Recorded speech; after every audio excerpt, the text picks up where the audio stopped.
Good morning students, I welcome you all to CATG's online class. Today we are studying chemical kinetics and is lecture number 21st. बच्चों कल तक हमने reaction mechanism के बारे में पढ़ा था कि कोई भी रिएक्शन कितने स्टेप्स में होता है और मैकेनिज्म के आधार पर कैसे ऑर्डर निकालते हैं। आज हम लोग पढ़ने वाले हैं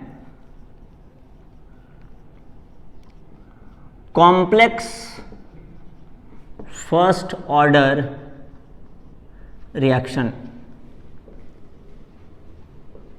कॉम्प्लेक्स फर्स्ट ऑर्डर रिएक्शन का मतलब ऐसे रिएक्शन जिसमें कुछ कॉम्प्लिकेशन इन्वॉल्वड है, ठीक है ना। कॉम्प्लिकेशन कैसा? तो जैसे फॉर एग्जांपल आपका एक रिएक्टेंट ए है, इससे दो प्रोडक्ट बन रहे हैं, एक प्रोडक्ट बन रहा है बी और दूसरा प्रोडक्ट बन रहा है सी। प्रोडक्ट बी बनने के लिए रेट कांस्टेंट K1 है और प्रोडक्ट सी बनने के लिए रेट कांस्टेंट K2 है। तो तुम बोलोगे कि सर अगर किसी भी रिएक्शन में दो प्रोडक्ट बनते हैं तो हम लोग ऐसा लिखते हैं ना, A से B प्लस C, ठीक है। अब इस दोनों में अंतर को समझने के लिए हम क्या करते हैं, कोफिशिएंट चेंज कर देते हैं। तो B का कोफिशिएंट 1 है, C का कोफिशिएंट लिख देते हैं 2, या इसका भी कुछ कोफिशिएंट चाहे तो रख सकते थे, मान लिया 1 है, ठीक है। अच्छा, यहां पर कोफिशिएंट B का 1 और C का 2। A से B और C इस तरीके से बन रहा है, हमने एरो को इस तरीके से दिखाया है और यहां पर हमने ये एरो दिखाया है। इस दोनों में क्या अंतर है, ठीक है ना। देखो, तो इसका मतलब हुआ अगर 1 मोल A खर्च होता है तो 1 मोल B और 2 मोल C बनेगा ही बनेगा। अगर 1 मोल A खर्च होता है तो 1 मोल B और 2 मोल C बनना ही है। लेकिन इस रिएक्शन का मतलब है अगर 1 मोल A खर्च होकर के सिर्फ ये वाला रिएक्शन हो, मान लो कुछ ऐसा दिमाग लगाया हमने कि सिर्फ ये वाला रिएक्शन है, तो अगर सिर्फ ये वाला रिएक्शन होता है तो 1 मोल A से सिर्फ 1 मोल B बनेगा, और अगर सिर्फ ये वाला रिएक्शन होता है तो 1 मोल A से 2 मोल सिर्फ C बनेगा। तो कौन सा रिएक्शन होगा? हो सकता है दोनों रिएक्शन हो सकता है कोई एक ही हो। कहने का अर्थ है कि A से B बनना एक अलग रिएक्शन है और उसी A से C बनना एक अलग रिएक्शन है। ये दोनों B और C सेम रिएक्शन के दौरान नहीं बन रहा है, दोनों रिएक्शन का स्पीड भी अलग अलग हो सकता है। K1 K2 रेट कांस्टेंट है। यहां पर A से B और C बनना एक ही रिएक्शन के अंदर है, यानी B बनेगा तो C भी बनेगा ही, और 1 मोल B बनेगा तो 2 मोल C बनेगा। अगर तुमने 10 मोल A ले लिया तो 10 मोल B बन जाएगा और 20 मोल बन जाएगा C। इस वाले रिएक्शन में, इस वाले रिएक्शन में अगर तुमने 10 मोल A ले लिया तो तुम ये नहीं बोल सकते हो कि 10 मोल A लिया तो 10 मोल B बन जाएगा और 20 मोल C बन जाएगा, ऐसा नहीं बोल सकते हो। अगर एरो लिखा हुआ ऐसा हो, इसका मतलब हुआ अगर 10 मोल A लिया तुमने और मान लो कि इस 10 मोल में से 2 मोल इस रिएक्शन से गुजरता है, पहला रिएक्शन से गुजरता है, कोई दिक्कत? 2 मोल अगर पहला रिएक्शन से गुजरता है तो 10 का 2 मोल जो है उससे 2 मोल B बन जाएगा। B कितना बनेगा? 2 मोल बन जाएगा। ये 10 मोल था। अब 10 से अगर 2 मोल पहला रिएक्शन से गुजर गया तो कितना मोल दूसरे रिएक्शन से गुजरेगा? 8 मोल दूसरे रिएक्शन से गुजरेगा। इस रिएक्शन से 8 मोल गुजर गया तो C बन गया कितना? अब देखो, A से 2 मोल C बनता है, 1 मोल A से 2 मोल C बनता है, तो अगर 8 मोल A दूसरे रिएक्शन से गुजरा है तो 16 मोल C बन जाएगा। ये मतलब हुआ एरो ऐसा लिखने का। इस रिएक्शन को बोलते हैं पैरेलल फर्स्ट ऑर्डर रिएक्शन। अगर ये फर्स्ट ऑर्डर है, जीरो ऑर्डर होगा तो जीरो ऑर्डर बोल देंगे। एसेंशियली इसको लिखते हैं पैरेलल रिएक्शन। तो एक कॉम्प्लेक्स फर्स्ट ऑर्डर रिएक्शन लिखने के बाद पहला हेडिंग डाल दोगे parallel reaction. Parallel, parallel line सुने हो ना, वैसे ही यह पैरेलल रिएक्शन, और ये एग्जाम्पल लिख लोगे। बगल में कंपैरिजन के लिए तुम ये वाला एग्जाम्पल भी लिख लोगे ताकि पता चले कि ये और ये में क्या अंतर है। इस रिएक्शन को और भी कई तरीके से लिख सकते हैं, जैसे कई बार ऐसे लिखते हैं कि A से बन गया K1 रेट कांस्टेंट से बन गया B, और उसी A से बन गया K2 रेट कांस्टेंट से बन गया 2C। इस रिएक्शन को ऐसे भी लिख सकते हो, और ये अलग अलग रिप्रेजेंट करने का तरीका है। ठीक है, इसी रिएक्शन को एक और तरीके से लिख सकते हो।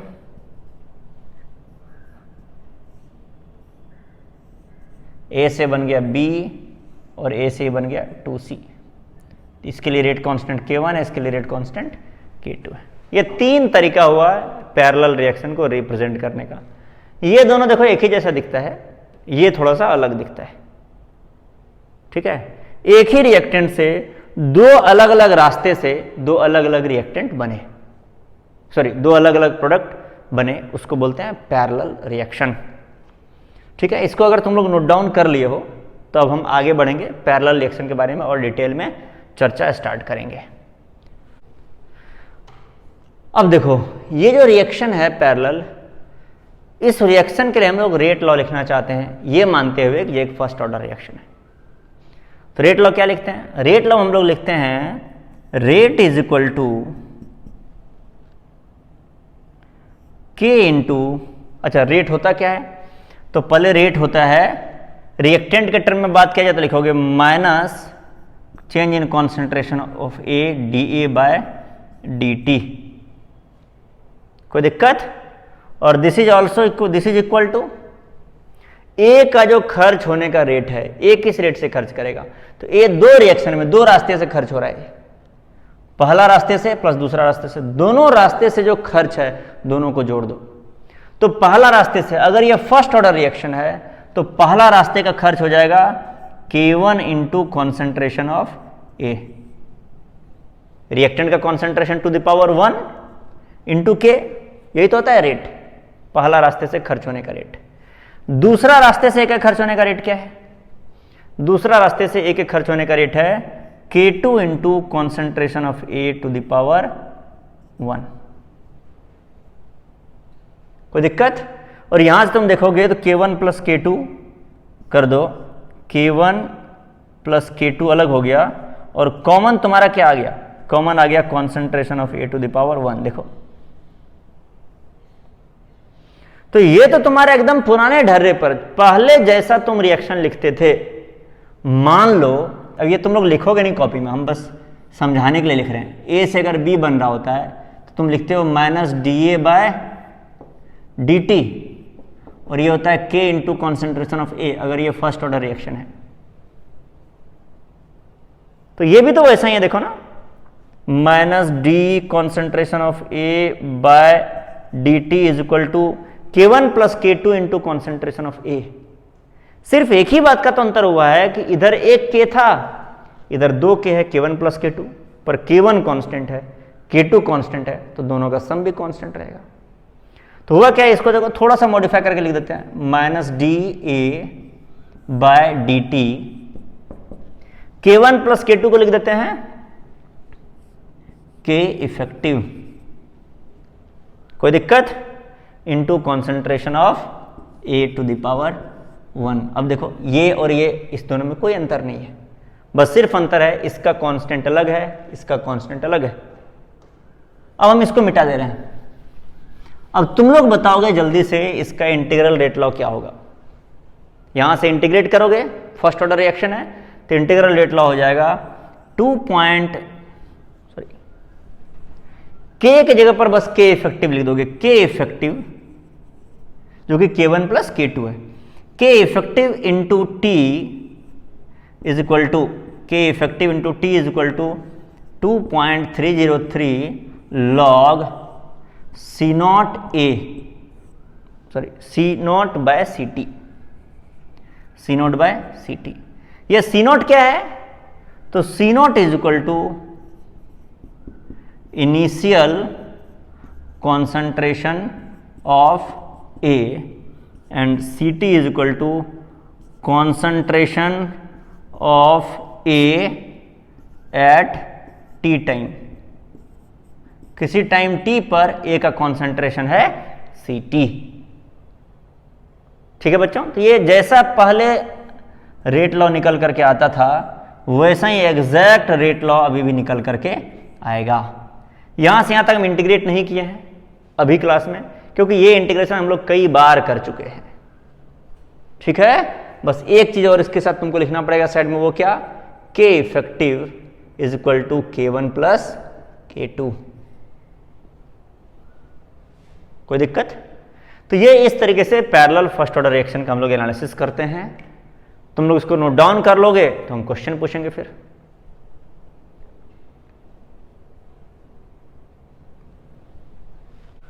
चलो पहला क्वेश्चन है,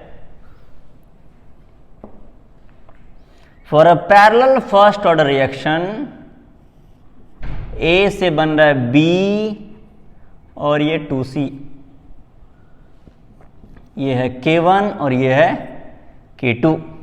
for a parallel first order reaction ये दिया हुआ है K1 and K2 are respectively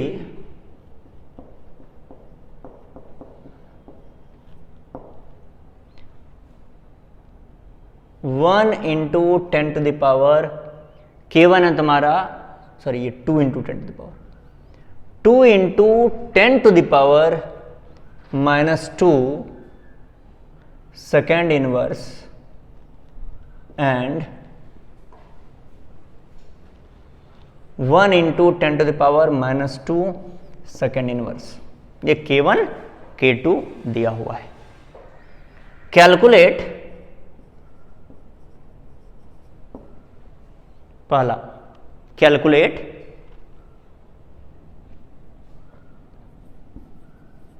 the first part लिखोगे, time required for concentration of A to be reduced from 2 molar to 1 molar. ए का कॉन्सेंट्रेशन शुरुआत में 2 मोलर था, उसके बाद 1 मोलर हो गया है। इसमें कितना टाइम लगेगा ये तुम्हें सॉल्व करना है, पहला क्वेश्चन। तो तुम इसके बाद सॉल्व करोगे, हम कई सारे पार्ट्स लिखेंगे इस क्वेश्चन में, एक एक करके सॉल्व करते जाओगे, फिर हम क्वेश्चन लिखते चले जाएंगे। सॉल्व करो इसको जल्दी से।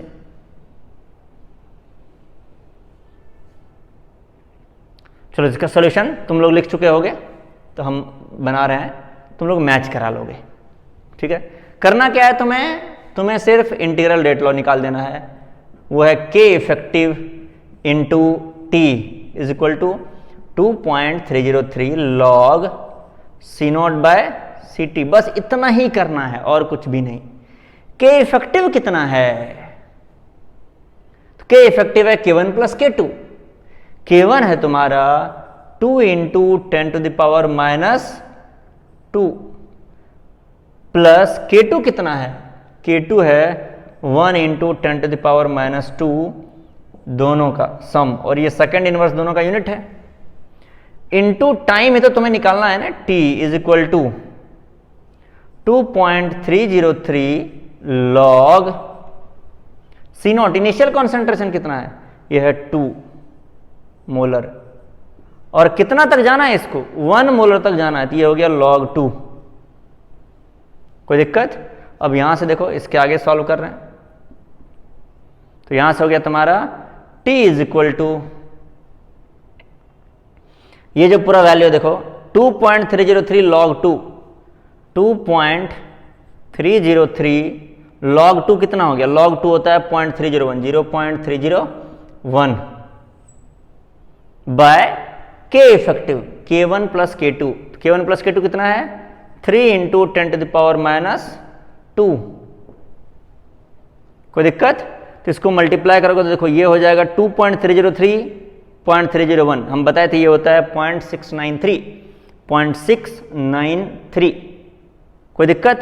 तो 3 से डिवाइड करोगे तो हो जाएगा 0.231 into 10 to the power minus, ये -2 है, +2 बन जाएगा। इतना सेकेंड आ गया तुम्हारा टाइम। इतने सेकेंड के बाद जो है 2 मोलर से 1 मोलर हो जाएगा। कोई दिक्कत? तो हम उम्मीद करते हैं कि ये क्वेश्चन तुमने सॉल्व किया होगा और तुम्हारा आंसर सही आया होगा। बहुत आसान क्वेश्चन था ये।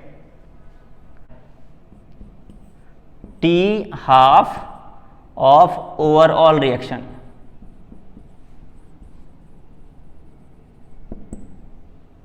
कोई दिक्कत? Calculate T half of the overall reaction, कैसे कैलकुलेट करोगे?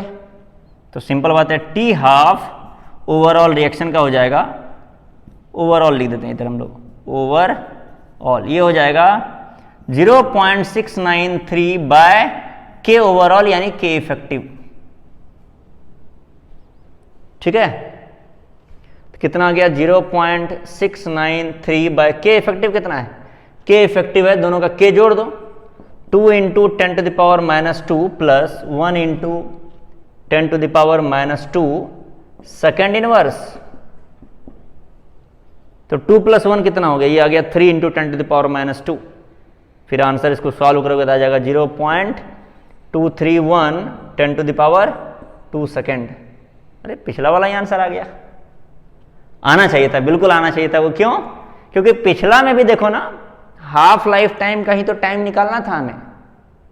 क्योंकि पिछला क्वेश्चन में 2 मोलर से 1 मोलर हुआ था, 2 मोलर शुरुआत का था कॉन्सेंट्रेशन, घट के 1 मोलर हुआ, यानी आधा हो गया, यानी हाफ लाइफ गुजरा था।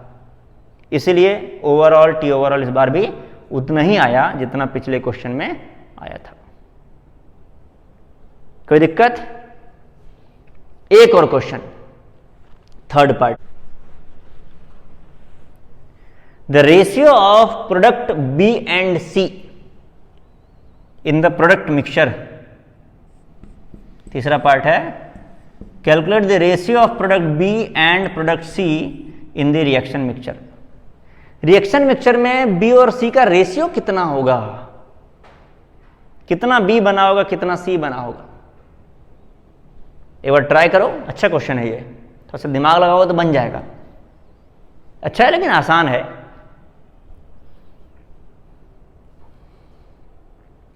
कोई दिक्कत? चलो अब आगे बताते हैं। देखो B और C का निकालना तो क्या करोगे? तुम सिंपल लिखोगे, B और C का जो बनने का रेट है वो A के बनने से रेट से तुम रिलेट कर दोगे।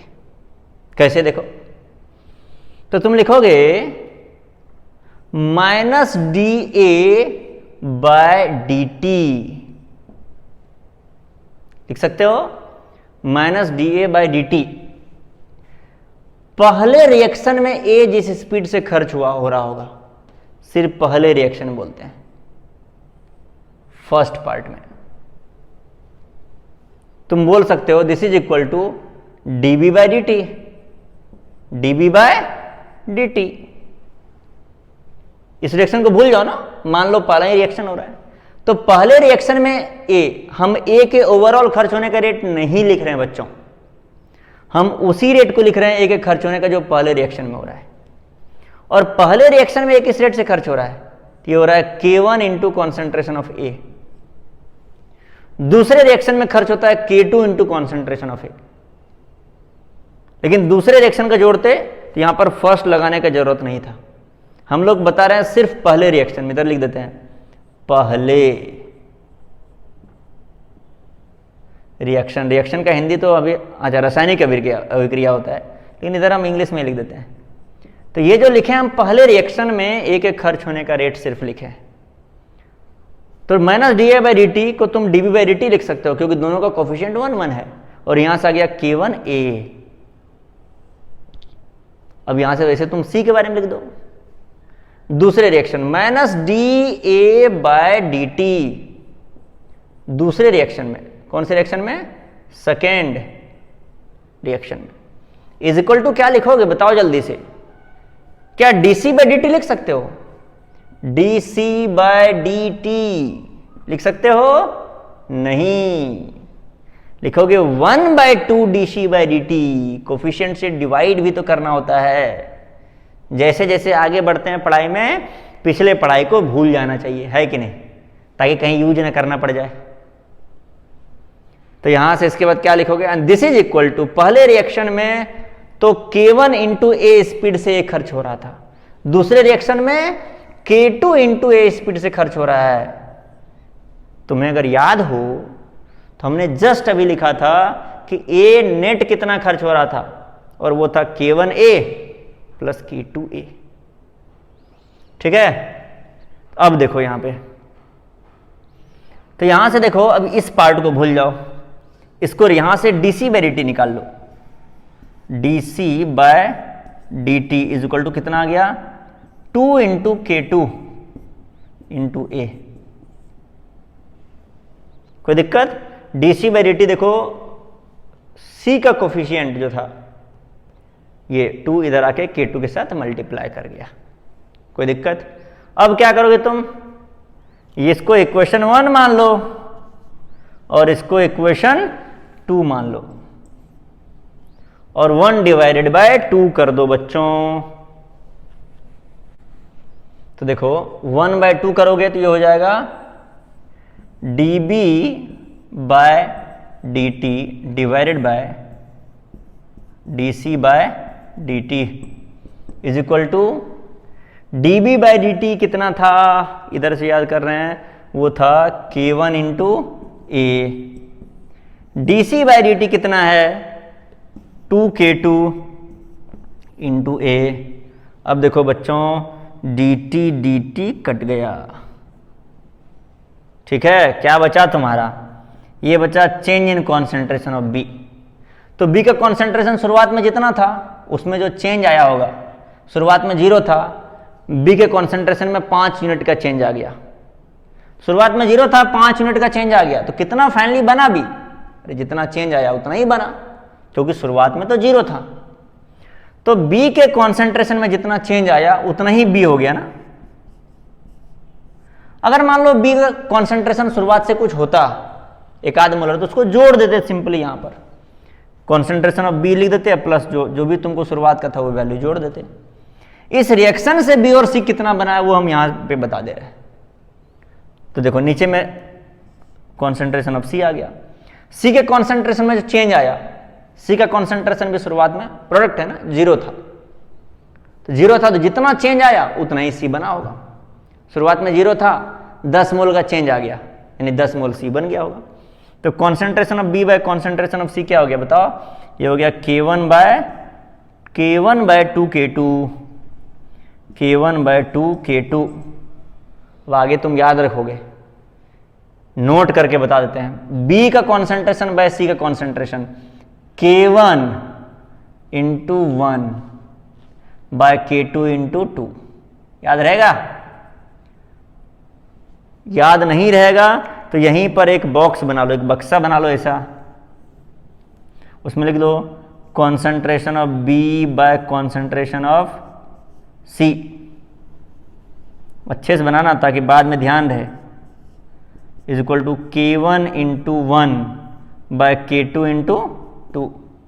जो कोफिशिएंट होता है बी और सी का, K1 बाय K2 का रेशियो लेना है तुम्हें, और कोफिशिएंट से बी का कोफिशिएंट K1 के साथ, सी का कोफिशिएंट K2 के साथ मल्टीप्लाई कर देना है। तो K1 का वैल्यू है 2 इंटू 10 टू द पावर -2 है ना, 2 into 10 to the power -2 second inverse, और K2 है 2 इंटू, K2 कितना है भैया, K2 है 1 into 10 to the power -2 second inverse, 1:1 आ गया। जरूरी नहीं कि हमेशा 1:1 ही आए, इस वाले केस में 1:1 आया है, किसी केस में 1:2 कुछ भी आ सकता है। ठीक है ना, अब इसको हम मिटा दे रहे हैं, तुम लोग नोट डाउन कर लो। एक क्वेश्चन और सॉल्व करोगे,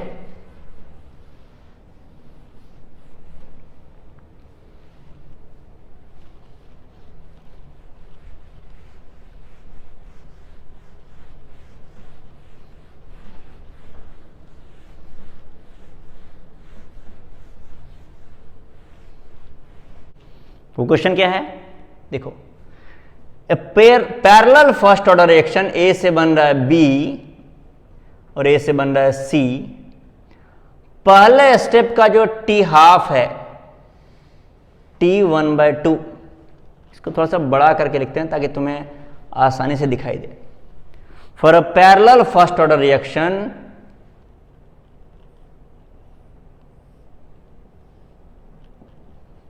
बी और सी बन रहा है, पहले स्टेप का जो टी हाफ है इसका वैल्यू है x, और दूसरे स्टेप का जो टी हाफ है इसका वैल्यू है y।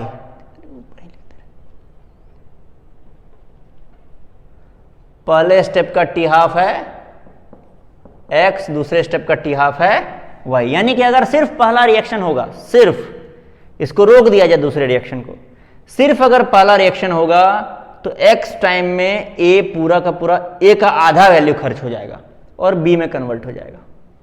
अगर सिर्फ ये वाला रिएक्शन को रोक करके सिर्फ ये वाला रिएक्शन कराओ, कोई दिक्कत, तो y टाइम में a आधा खर्च होकर के c बन जाएगा। ये मतलब हुआ अलग अलग हाफ लाइफ का। जब भी अलग अलग सोचना है तो मान लो ये रिएक्शन नहीं हो रहा है, सिर्फ ये रिएक्शन हो रहा है, सिर्फ ये रिएक्शन हो रहा है, तो x टाइम में ये आधा खर्च हो जाएगा। ये बंद कर दो, सिर्फ ये रिएक्शन हो रहा है तो y टाइम में ये आधा खर्च हो जाएगा। जब दोनों रिएक्शन एक साथ होगा तो कितने टाइम में ये आधा खर्च होगा? Calculate the overall half life, overall half life of reaction. Overall half life निकालना है। तुमको दिया हुआ क्या क्या है क्वेश्चन में? सिर्फ x और y दिया हुआ है। x y के टर्म में तुम्हें आंसर तक पहुंचना है, ओवरऑल हाफ लाइफ। कोई दिक्कत? चलो बच्चों, अब देखो, हम उम्मीद करते हैं कि तुम लोग सॉल्व कर लिए हो। नहीं सॉल्व किए तो वीडियो को पॉज करके एक बार सॉल्व कर लो, तब मेरा सोल्यूशन देखना, तो तुम्हें ज्यादा फायदा होगा एक्चुअली। अगर तुम डायरेक्टली सोल्यूशन पे चले जाओगे तो तुम्हारा जो माइंड का डेवलपमेंट है ना, जो शार्पनेस आना है, वो नहीं आएगा। तो देखो करना क्या है, तुम्हें हमेशा स्टार्ट करना है, अगर कुछ भी रिलेशन हो तो ये यहां से K effective is equal to K1 plus K2, ये तो पता ही है तुम्हें, है कि नहीं? पहला रिएक्शन K1, अब तुम लोग K1 K2 दिया हुआ तो है नहीं, लेकिन ये तो तुम्हें पता होता है। K क्यों लिख रहे हैं? क्योंकि हमें पता होता है फर्स्ट ऑर्डर का हाफ लाइफ के फॉर्मूला में सिर्फ K आता है, 0.693/K। याद आ रहा है? इसीलिए हम लोग ये फॉर्मूला पे जा रहे हैं, क्योंककि K से हाफ लाइफ तक पहुंचने का रास्ता हमें पता होता है। तो K इफेक्टिव की जगह पर तुम लिख सकते हो 0.693/T हाफ, इधर लिखते हैं, देखो K इफेक्टिव की जगह पर लिख सकते हो 0.693/T हाफ इफेक्टिव, लिख सकते हैं। K1 की जगह पर लिख सकते हो 0.693/T हाफ 1, जो कि है तुम्हारा x, प्लस K2 की जगह पर लिखोगे 0.693/T हाफ 2, जो कि तुम्हारा y है।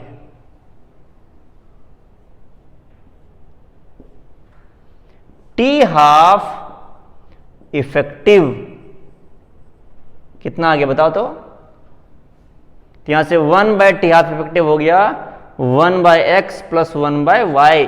चाहो तो इसको तुम और भी जोड़ सकते हो, यहां से आगे कर सकते हो। इसको लिख दोगे 1/x प्लस 1/y, तो ये हो गया x into y plus x into y, denominator में आ जाएगा, ऊपर में जाएगा x प्लस वाई, तो यहां से आ गया x into y by x plus y. ये कैलकुलेशन करके आ जाएगा, ये तुम लोग कैलकुलेशन कर लोगे, ठीक है? तो इस तरीके से हम लोग जो है पैरेलल फर्स्ट ऑर्डर का एनालिसिस करते हैं, ठीक है बच्चों? तो अब और भी थोड़ा सा कॉम्प्लिकेशन हम लोग लाएंगे अगले क्लास में फर्स्ट ऑर्डर रिएक्शंस में। आज के लिए इतना ही। तो अब इसके आधार पर तुम्हें एक छोटा सा असाइनमेंट मिलेगा, उस असाइनमेंट को सॉल्व कर लोगे। ठीक है, चलिए, थैंक यू वेरी मच।